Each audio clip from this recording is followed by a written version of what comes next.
Hey, it's David Phelps here from the Freedom Founders Mastermind community. I get a lot of questions from people about the use of debt, the use of debt in their lives. And some people say that debt is either good or it's bad.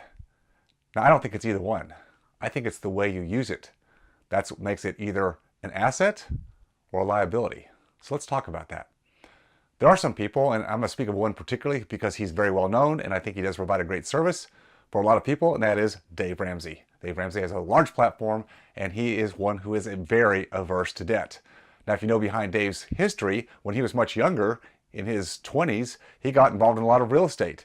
I don't think he knew how to use debt correctly. He got with people that said, real estate just goes up and up and up, and if you use debt, you can acquire a lot of property, and he did, and he took personal liability, recourse on this debt, and when the market tanked, he lost it all. Actually, he had to file bankruptcy. He's not afraid to talk about that. That's part of his personal history. Realize it's also part of his story.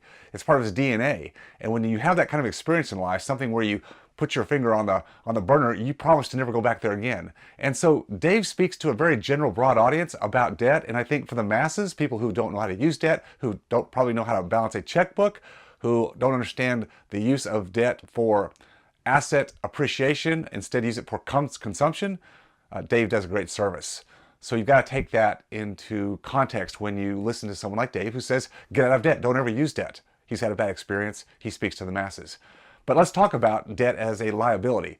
Certainly, consumption debt, that is what society promises, particularly the Western world society says, that you're entitled to it. In other words, have what you want today, pay for it tomorrow. Here, charge it. You can do that. It's easy. You deserve it. You worked hard all your life. Now enjoy life a little bit. That is wrong. I agree completely. That would be a Dave Ramsey big no, no, no. But what about the other side of the coin? What about turning debt into an asset? I believe, truly believe through my own experience and through that of others, that the proper use of debt is the only way to acquire capital assets.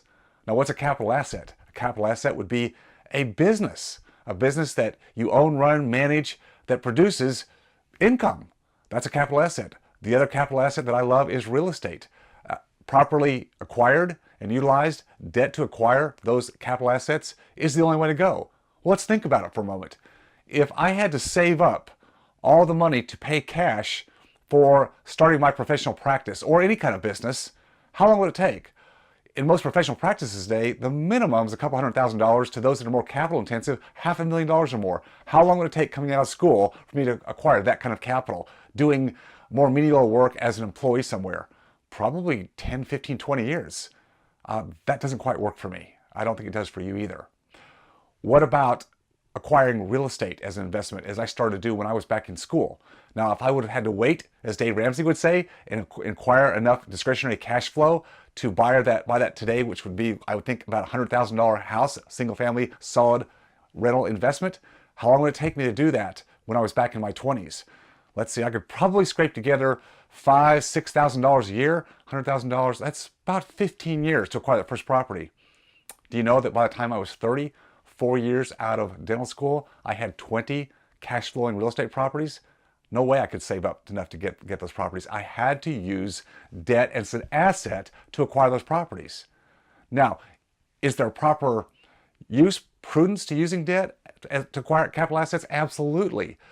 Number one, you have to make sure that the debt you're using, you have a reasonable expectancy to pay that debt back through the proper acquisition and management of that capital asset, either the business or the real estate.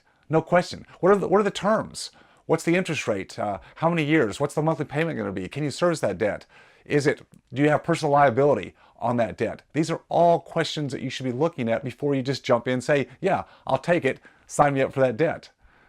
But understand that you can't move forward in life without properly considering the use of debt. If you intend to get out of being an employee, if you want to have a real business, if you want to build wealth outside of your business, and the best capital asset that I know of, which is real estate, you've got to learn how to use debt. So keep that in mind. Realize that debt is just part of living life and doing it the right way. If we didn't take any risk in life at all, where would we be? Where would the challenge be? Where would the opportunity be?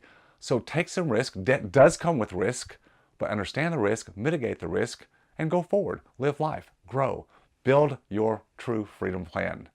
All right, that's it for today. And remember, always stay focused on your freedom.